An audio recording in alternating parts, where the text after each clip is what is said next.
Geografia Bíblica, o capítulo 16, falando acerca da Mesopotâmia.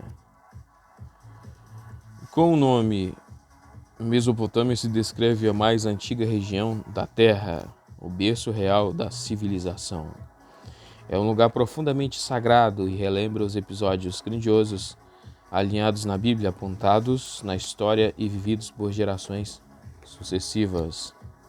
Nome: Alexandre o Grande a chamou de Remesé-Tom Patamon, literalmente entre rios. Então é Remesé-Tom Patamon. Remesé-Tom Patamon significa entre rios. Isso aqui quem chamou foi Alexandre o Grande. Então quer dizer que é cidade que é da época de Alexandre o Grande, né?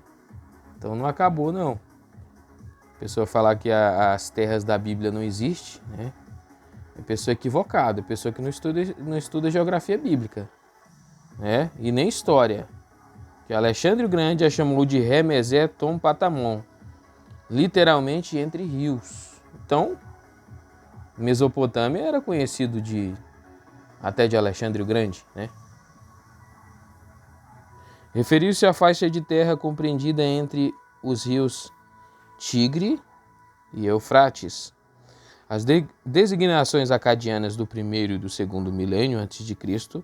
para esta mesma região era Mati-Bitirim, que quer dizer país que está, e Birit-Narim, entre o rio. Esses termos descrevem as terras situadas na grande curva do Eufrates, que vão de Carquemes a Tipsacu até os afluentes do Abur. Os egípcios chamavam essa porção de terra de Nrim e Naarina, e assim mesmo os textos de Tel El Amarna, nos textos cuneiformes primitivos, esse território é chamado Ibirtim ou Eber Naharim. Eberti é também Naharim e também Naharim.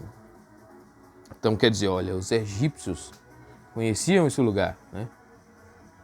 E se os egípcios conheciam é porque é um lugar que existe, né? Os egípcios chamavam essa porção de terra de Nrim ou Naharina. Então é conhecido dos egípcios. A outra questão, a característica que eu sei da Mesopotâmia. Nos textos cuneiformes primitivos, esse território é chamado Ibistim ou Eber Naharim, Eberti também Naharim. O Antigo Testamento registra Aram Naarim,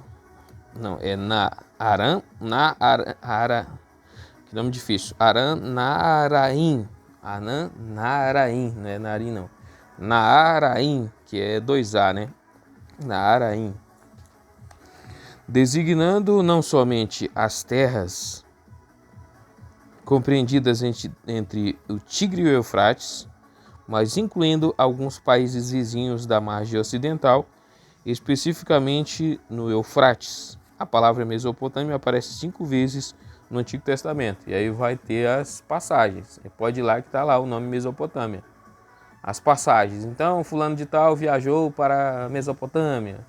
Ele estava entre partos e medos e também pessoas da Mesopotâmia. Então aqui, ó, Gênesis 24:10, Deuteronômios 23:4, Juízes 3:8-10, 1 Crônicas 19:6. E duas do Novo, Atos 2:9 e Atos 7:2. Então, no caso aqui, Atos 2:9, que a Bíblia ela não é um livro de fantasia, né? A Bíblia é um livro histórico. Qualquer que despreza a história da Bíblia pode chamar de burro, né? As escrituras falam, o que fala que Deus não existe é tolo. Então o cara que diz que a Bíblia não pode ser um livro histórico, então é burro. Aqui, Atos 2:9. partos, medos e elamitas, habitantes da Mesopotâmia, Judéia e Capadócia, do Ponto e da província da Ásia. Olha só. E 7.2. A isso ele respondeu: irmãos e pais, ouçam-me. O Deus glorioso apareceu a Abraão, nosso pai, estando ele ainda na Mesopotâmia, antes de morar em Harã, e lhe disse. Olha só. Então o Senhor Deus apareceu para ele, ó, aqui apareceu a Abraão, nosso pai, estando ele ainda na Mesopotâmia. Olha só. Da onde que o Abraão foi chamado? Estava lá na Mesopotâmia, quando Deus chamou o Abraão. Limites. Os autores divergem quanto aos limites da região comumente chamada Mesopotâmia. Uns estabelecem os seguintes marcos para a Mesopotâmia: Golfo Pérsico, Elam, Montes Zagros, Deserto Sírio-Arábico e os montes da Armênia. Outros autores incluem na região somente Caldeia, Assíria e Arã. Esses três países ficam realmente na faixa de terra entre o Tigre e o Eufrates, mas com o nome Mesopotâmia costuma-se colocar, além do vale entre os dois rios, os seguintes lugares: a oeste, Síria e Carquemes; ao norte, Armênia; a leste, Pérsia, ou Elam, Axã, Pártia, Icânia e Média; ao sul, o Golfo Pérsico. Modernamente, essa região é ocupada pelos seguintes países: Ocidente, Arábia Saudita, Kuwait, Iraque e Síria; Norte, Turquia; Leste, Irã; Sul, Golfo Pérsico, em cujas proximidades estão os Emirados Árabes Unidos. Por Mesopotâmia, neste livro, entendemos a região situada entre os rios Tigre e Eufrates. Então, qualquer região que tiver situada entre o Tigre e o Eufrates, né? Que no caso atualmente, né? Essa região é ocupada, ó.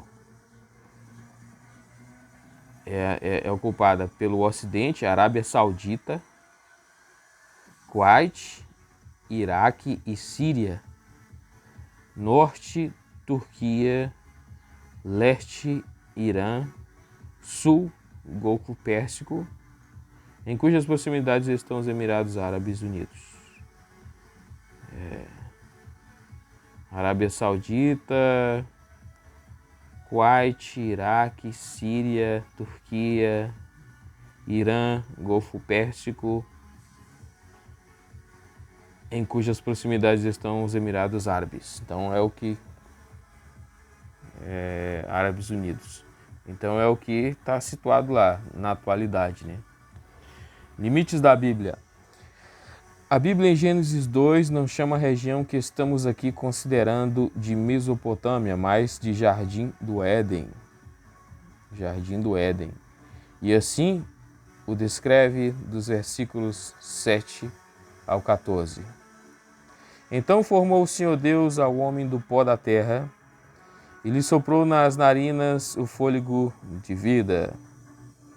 E o homem passou a ser alma vivente, plantou o Senhor Deus um jardim no Éden, na banda do Oriente, e pôs nele o homem que havia formado. No solo fez o Senhor Deus brotar toda sorte de árvore agradável à vista e boa para alimento. E também a árvore da vida no meio do jardim e a árvore do conhecimento do bem e do mal. E saía um rio do Éden para regar o jardim, e dali se dividia, repartindo-se em 4 braços. O primeiro chama-se Pison, é o que rodeia a terra de Havilá, onde há ouro. O ouro dessa terra é bom, também se encontram lá o bidélio e a pedra de onix. O segundo rio chama-se Gion, é o que circunda a terra de Cuxi. O nome do terceiro rio é Tigre, é o que corre pelo oriente da Síria. E o quarto é Eufrates. Olha só então, aonde que está aqui falando da Mesopotâmia, do rio Tigre e Eufrates, cara. É coisa antiguíssima. Deus fez o Jardim do Éden naquela região. Quando Deus tira o homem do Jardim do Éden, Deus pode ter tirado também o Éden daquela região, Tigre e Eufrates. Porque lá não tem mais a árvore da vida.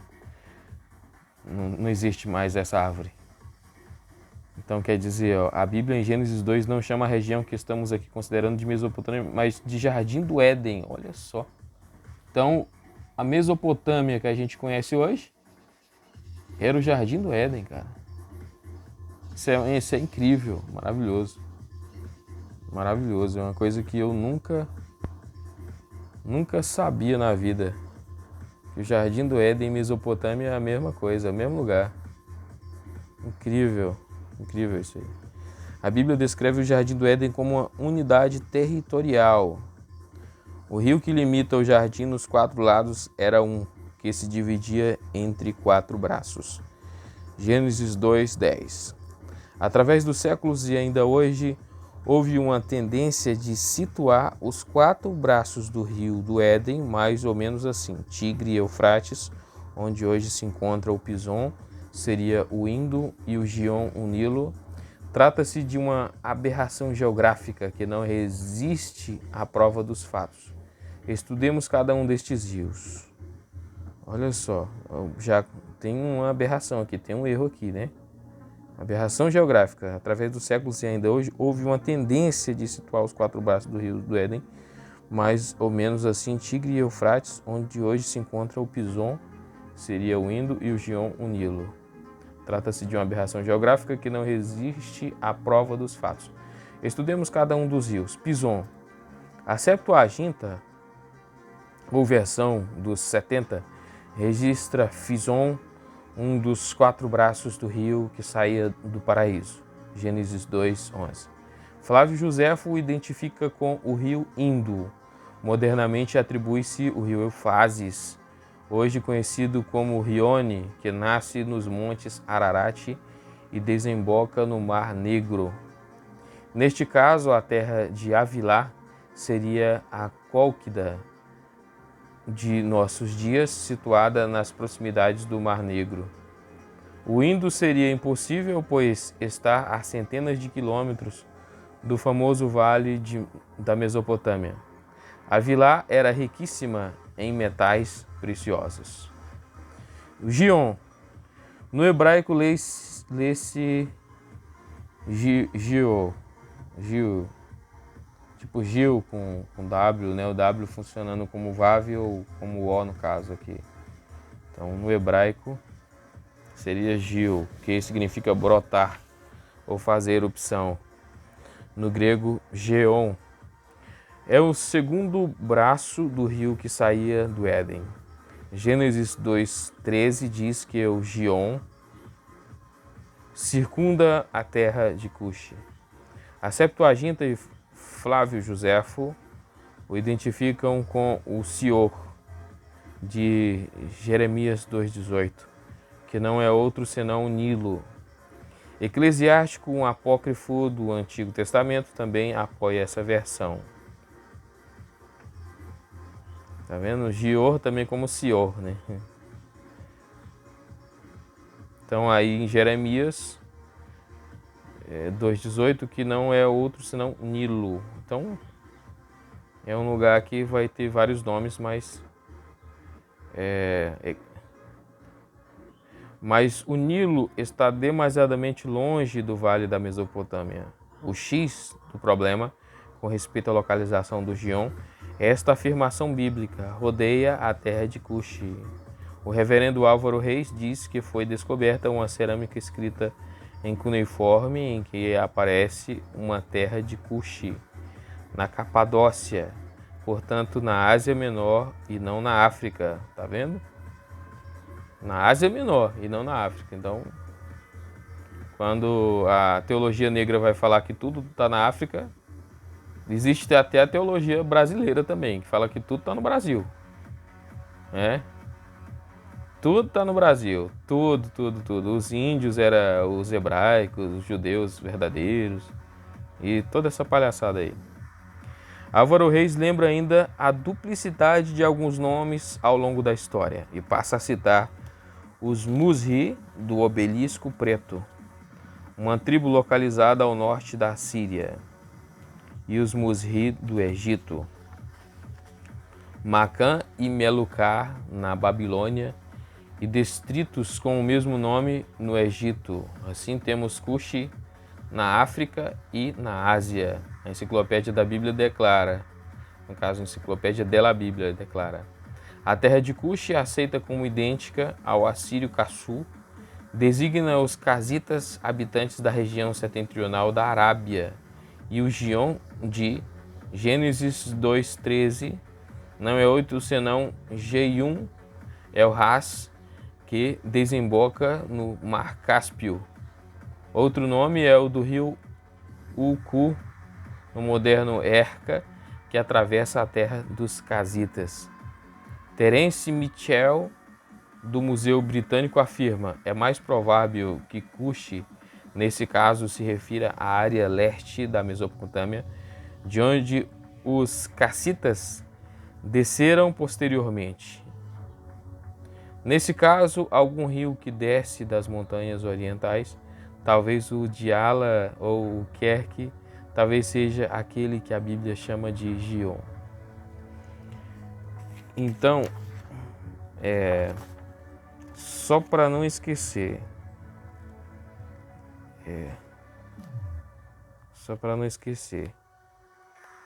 que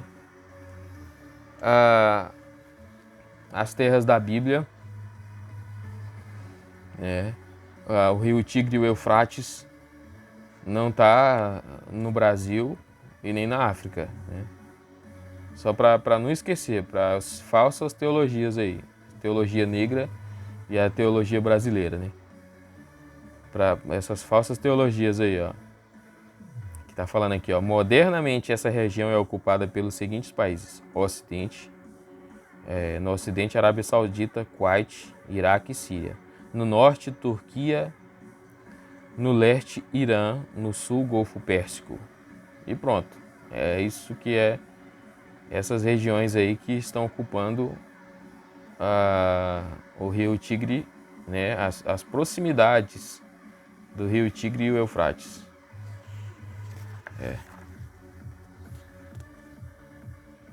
Voltando para Terence Mitchell, o Museu Britânico afirma: é mais provável que Cuxi, nesse caso, se refira à área leste de Mesopotâmia, de onde os cassitas desceram posteriormente.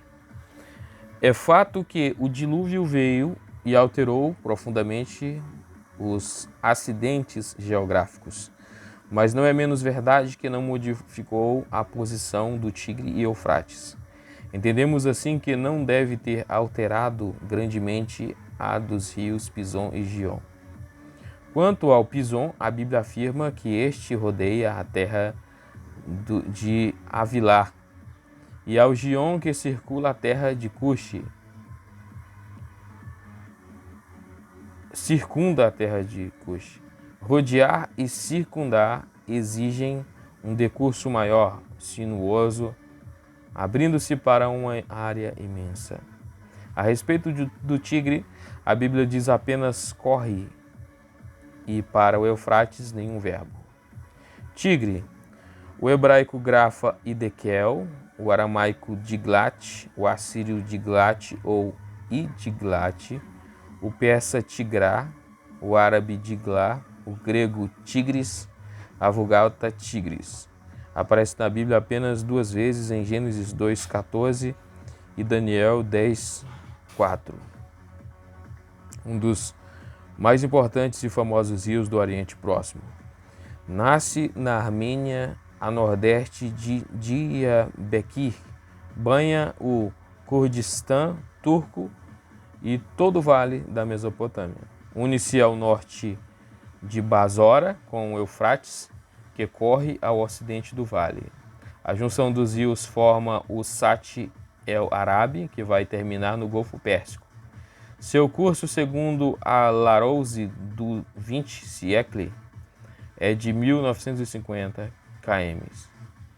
São seus tributários Abor, Zab superior, Zab inferior e Diala. Quando o Tigre e o Eufrates se encontram, formando o Sat El Arabi, até o Golfo Pérsico há um percurso de 145 km. O Tigre é navegável 55 km antes de se juntar com o Eufrates e depois todo o trecho do Sat El Arabi. Nínive, Calá e Assur floresceram às margens do gigantesco rio. Sua largura varia entre 10 e 100 metros. Sua profundidade máxima é de 10 metros. Suas águas são barrentas e impetuosas. Descem precipitadamente das cadeias armênias para o nível do Golfo Pérsico. Então aqui está falando do rio Tigre, as características de como que é o Tigre, né? O rio Eufrates. Como que é o Eufrates? Grafa-se no hebraico Perat Ha-Nahor, no sumério antigo Buranunu, na Septuaginta e a Vulgata Eufrates. No Novo Testamento aparece em Apocalipse 9, 14 e 16, 12, a enciclopédia Mirador Internacional. Acrescenta outras grafias do famoso rio assírio e babilônico Puratu, armênio, Efrate, aramaico Furate, né, no aramaico, no persa Efrate, no turco Firate. Heródoto, de 484 a 420 a.C., o emprega pela primeira vez no grego e Cícero no latim, passando depois para outras línguas. Eufrates significa fertilizante. Caramba, o significado de Eufrates. Fertilizante. É brincadeira, hein? Aparece cerca de 50 vezes no Antigo Testamento e 2 vezes no Novo Testamento. Algumas vezes é chamado apenas o rio, como em Deuteronômio 11, 24. O Eufrates, como o Tigre, também nasce nos maciços montanhosos da Armênia, corre do sudoeste da Ásia e banha Turquia, Síria e Iraque. Forma-se a noroeste de Elazig, leste da Turquia, pela confluência dos rios Murat, ou Eufrates Oriental, e Karasu, ou Eufrates Ocidental. Atravessa as cadeias do Antitaurus, correndo através de planícies baixas e montanhosas. Recebe os seguintes afluentes: norte da Síria, Rio Balik e Cabur, ao norte banha Turquia e Síria, ao sul o vale da Mesopotâmia. Banha sucessivamente Deir ez-Zor, Ana ou Aná, de Giba e Hilé, próximas das ruínas da Babilônia. Sua extensão total é de 2.700 km. A largura oscila entre 50 a 400 metros. Sua profundidade vai de 2,5 a 6 metros, junto com o Tigre. Forma uma bacia que ocupa uma área de 673.400 km². Descendo os planaltos, o Eufrates corre para o ocidente e era natural que fosse direto ao Mediterrâneo. Entretanto, muda inexplicavelmente o seu curso e corre para o sul. Seus primeiros 150 quilômetros correm paralelamente ao Mediterrâneo. Em tempos primitivos, desaguava diretamente no Golfo Pérsico. A 145 km desse golfo, o Eufrates une-se ao Tigre, formando o Sat El Arabi, isto é, o Grande Rio. A diferença de nível entre o Ararat e o Golfo Pérsico é muito grande, por isso as águas do Eufrates descem ruidosa e precipitadamente, atenuadas por alguns pântanos na bacia da Mesopotâmia. Por este motivo, grande parte do seu curso não pode ser navegado. Das alturas dos montes de Ararat, o Eufrates e o Tigre arrastam considerável quantidade de material de aluvião. Na antiguidade, esse material na Baixa Mesopotâmia se transformava em fina argila usada na fabricação de tijolos para a construção, vasos e toda sorte de utensílios domésticos, em diferentes formas geométricas, tamanhos diversos, ora crua, ora cozida ao forno, era usada em lugar de papel. Os escribas com estilete escreviam em cuneiforme nesses tabletes de argila. Gênesis 11.3 refere-se ao contraste de material empregado nas edificações entre Egito e Mesopotâmia. Os tijolos serviram-lhes de pedra e o betume de argamassa. Realmente o Egito se empregou muita pedra nas construções. Na Mesopotâmia, tijolos de argila. No Egito, assentavam-se tijolos com argamassa. Na Mesopotâmia, com betume. De março de junho, o degelo das montanhas determina a elevação do nível das águas do Eufrates e do Tigre. Com as chuvas que começam a cair na região, as águas de ambos os rios sobem até 2,5 metros. E a maior vazante verifica-se em novembro.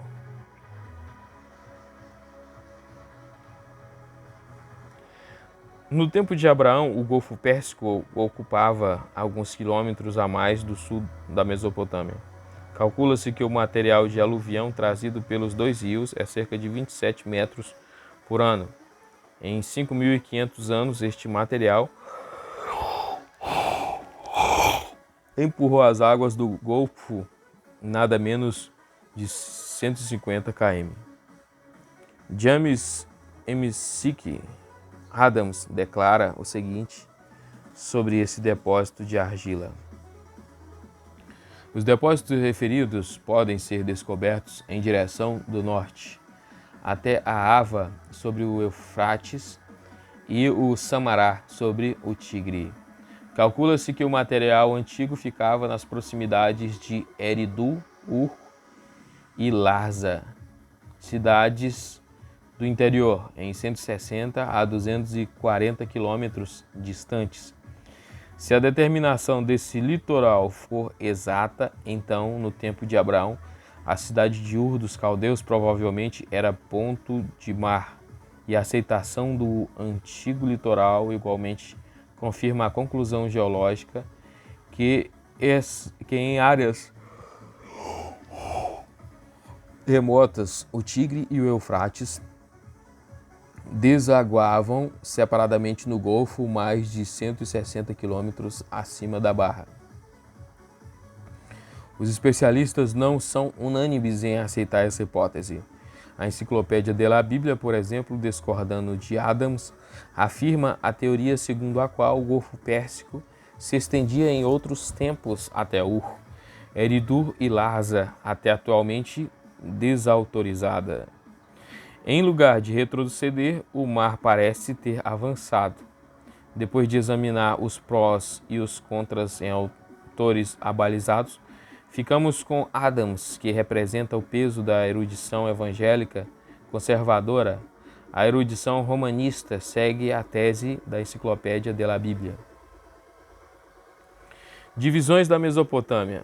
7 regiões distintas podem ser observadas nesse vale. Ribanceiras do Tigre e Eufrates. Número 2, vales do Tigre e Eufrates. 3, o Delta. 4, região dos pântanos. 5, região dos estuários do sul. 6, planícies costeiras do sul. 7, leques aluviais do leste. Essas divisões aplicam-se mais aos tempos atuais da região. Dificilmente poderemos saber se, no tempo de Abraão, por exemplo, estas demarcações seriam as mesmas. Os rios Tigre e Eufrates, que correm em tais lugares, no tempo de Nabucodonosor, seguiam outro curso. Sobre esse desvio do Eufrates, Charles Leonard Woolley afirma: antigamente o rio Eufrates, ou um seu afluente importante, banhava as muralhas de Ur pelo ocidente. E dele saíam numerosos canais, grandes e pequenos, que irrigavam os férteis campos da planície. Pelos canais principais navegavam barcos com artigos comerciais procedentes do Golfo Pérsico e de outras povoações situadas nas margens do famoso rio. Hoje o curso do Eufrates situa-se a nada menos de 15 quilômetros a leste das ruínas de Ur e da grande planície transformada num deserto árido. Ainda não constatamos a data em que essa mudança se deu, 1950. O abandono dos canais determinou a mudança do curso do Eufrates, interrompeu o comércio fluvial e pôs fim à agricultura. Rotas comerciais. O povo do vale da Mesopotâmia se comunicava com outros povos, principalmente com o Ocidente, apenas de duas maneiras, continental e fluvial. Continental, unia a Pérsia com Capadócia, estendendo-se depois até Sardes, passando, neste caso, por Nínive. Segundo fluvial, partindo do Golfo Pérsico, seguia o curso do Eufrates até Mare Mesquene, Carquemes, atingindo, afinal, o Mediterrâneo. Pelo Mediterrâneo chegava a Chipre, Creta e Egito. Do Elam ao Mediterrâneo, uma importante rede de comunicações cujo centro regular era a Mesopotâmia. Internacionalizava o comércio, veículo importante da irradiação da cultura mesopotâmica. Região da Mesopotâmia. A região da Mesopotâmia, particularmente da Suméria, olha aí, da Suméria. O pessoal fala, não, os povos mais antigos são os sumérios. Sim, mas os sumérios, Abraão saiu da Suméria, da Mesopotâmia, né? Então, só que vai falar deles aqui, ó, que eles eram idólatras. A religião da Mesopotâmia, particularmente da Suméria, era idólatra. Foi da onde Deus mandou o Abraão sair do meio dos idólatras, né? Como afirmam os achados arqueólogos, veja também Josué 24:15. Olha só, tem que ver Josué 24:15 para entender aqui que a região da Suméria era idólatra. Josué 24:15. O que fala lá em Josué 24:15? Josué 24:15. Se, porém, não lhes agrada servir ao Senhor, escolham hoje a quem irão servir. Se aos deuses que os seus antepassados serviram além do Eufrates, ou aos deuses dos amorreus, em cuja terra vocês estão vivendo. Mas eu e minha família serviremos ao Senhor. Olha só, então, que ele está mostrando aqui que o pessoal daquela região eram idólatras, né? Eu segui aqui, ó, deuses que serviam além, os deuses que os seus antepassados serviram além do Eufrates, ou aos deuses dos amorreus. A opção deles era tudo idólatras, né? Em cuja terra vocês estão vivendo. Mas eu e minha casa serviremos ao Senhor, ao único Deus, ao eterno, né? Então, Josué 24:15. Deuses e deusas grosseiros eram adorados e moravam em zigurates enormes, como também em santuários domésticos. Destacamos 4 elementos principais da região sumeriana. Era essencialmente naturalística e antropomórfica. Interpretava as diversas forças da natureza com figuras humanas, atribuindo-lhes forma, sentimentos e atos humanos. a semelhança do que fazem os poetas. Desse modo aparecem as divindades que personificam a criação, como o céu, a terra, os montes, rios, ventos e chuva, etc. Astrologia. O céu estrelado, o sol e a lua sempre chamaram a atenção dos sumerianos. Estudaram e observaram os astros. Chegaram à astrologia, que foi o embrião da astronomia. Deixa eu ver, né? Magia.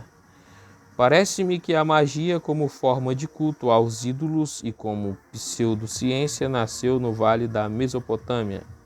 Olha aí, Atos 8:9. Vamos ver então o que fala em Atos 8:9. São coisas antiguíssimas, né? Onde surgiu essas coisas aí. Atos, capítulo 8, versículo 9.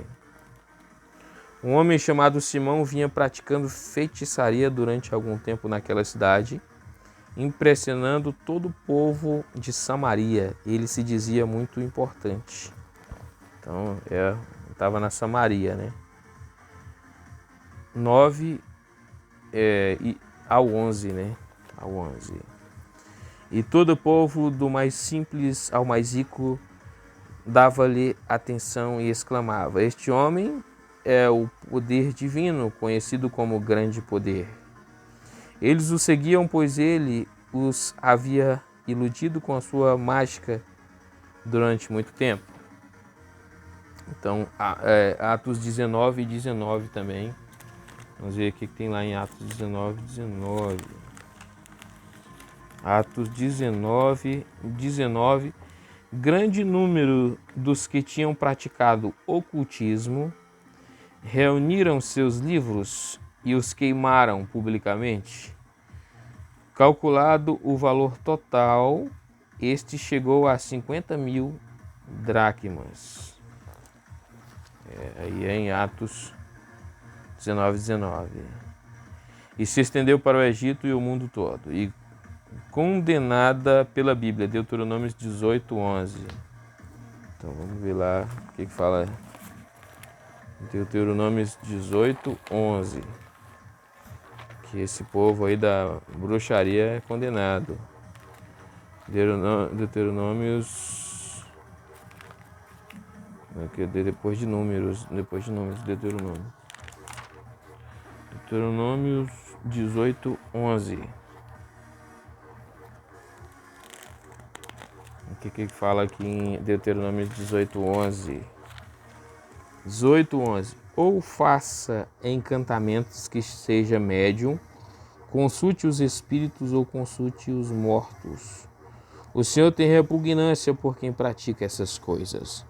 E por causa destas abominações que o Senhor, o seu Deus, vai expulsar aquelas nações da presença de vocês. Permaneçam inculpáveis perante o Senhor, o seu Deus. Olha só que o Senhor tem repugnância, né? Quem consulta os mortos, o Senhor tem repugnância por quem pratica essas coisas. E por causa dessas abominações, isso é abominação para Deus, ó. Que o Senhor, o seu Deus, vai expulsar aquelas nações da terra de vocês. Deus tem repugnância. Quem consulta os mortos, espíritas, eles são abomináveis. Abomináveis para Deus. Aqui está em Deuteronômio 18, 11. 11 até o 13. É abominação para Deus isso aí. Abominação. Então, se você ama a Deus, você não vai fazer uma coisa que é repugnante, né? É nojento para Deus. Deus abomina. Deus tem nojo. Nojo daquilo que você... Atos 13, do 6 ao 8. Atos 13, do 6 ao 8. Viajaram por toda a ilha até... Não, eu li certo isso, 6 a 8. Viajaram por toda a ilha até que chegaram em Pafos. Ali encontraram um judeu chamado Bar-Jesus que praticava magia e era falso profeta. Ele era assessor do procônsul Sérgio Paulo.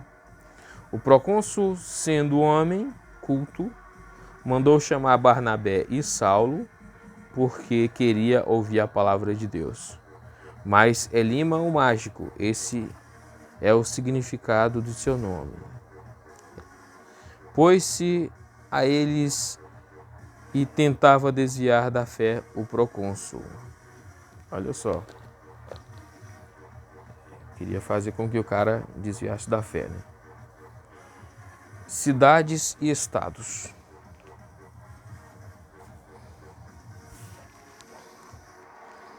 Cada cidade era estado e cada estado era regido teocraticamente. A Suméria não constituía uma unidade política, social e econômica. Antes era uma individualidade até cêntrica. Cada um desses reinos minúsculos dependia de uma divindade, que era o dono e senhor de tudo.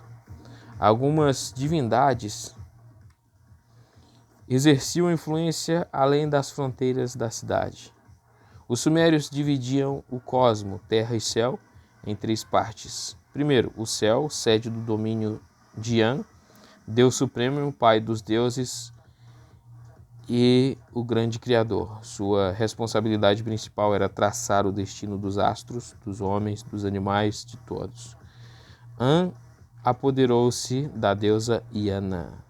Templos e zigurates em diversos reinos da Mesopotâmia lhes foram dedicados. Número 2, outro deus era Enlil, governador da segunda região, isto é, a atmosfera interior, adorado como senhor do país, senhor da palavra fiel, pai do país, rei dos homens, de cabeça negra e rei condutor de exércitos. Sua palavra Inim era onipotente. Seu caráter cruel e sem entranhas de misericórdias. Dominava sobre 33 estrelas. Seu santuário principal ficava em Nippur, mas sua influência dominava a Suméria inteira. O parceiro de Enlil era Ninlil, e Ninhursag era a deusa da montanha cósmica. Enki ou Ea era dominador das águas doces e salgadas. Era também o deus da sabedoria. Residia no santuário de Eridu. A essa tríade cósmica correspondia uma tríade astral com as seguintes divindades. Número 1, Utu. Número 2, Nana. Número 3, Inanna. Número 1, Utu, Samas dos babilônios, ou seja, o Sol. Olha o que fala em Ezequiel.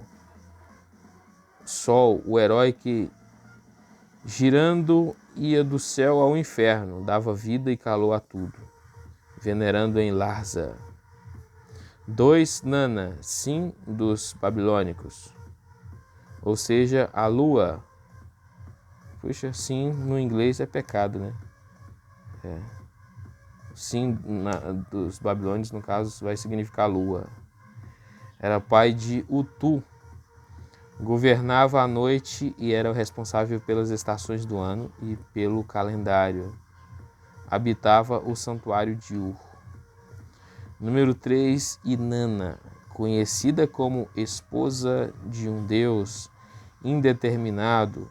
Seu nome se interpreta como derivado de Ni, Inanna, que vem a ser Senhora do Céu. Os babilônicos chamavam Inanna de Istar.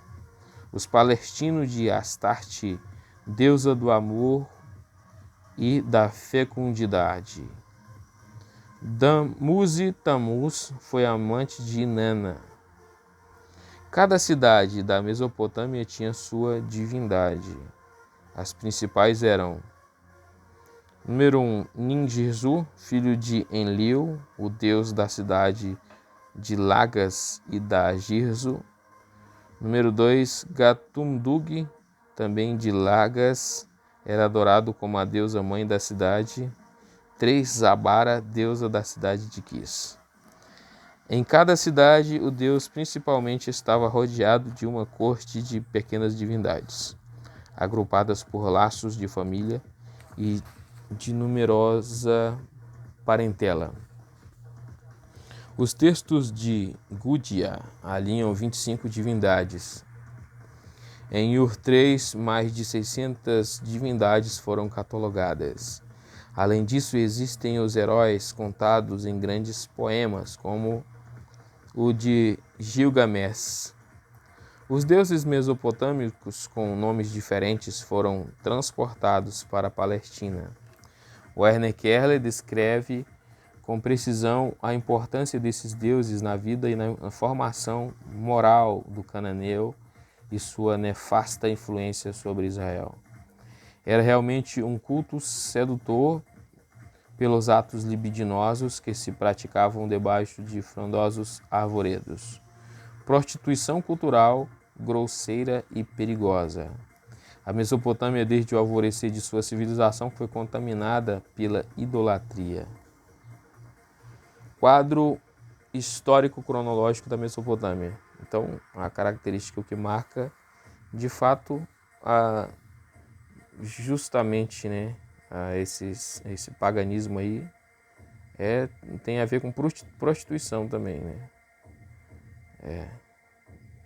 Está relacionado a atos libidinosos,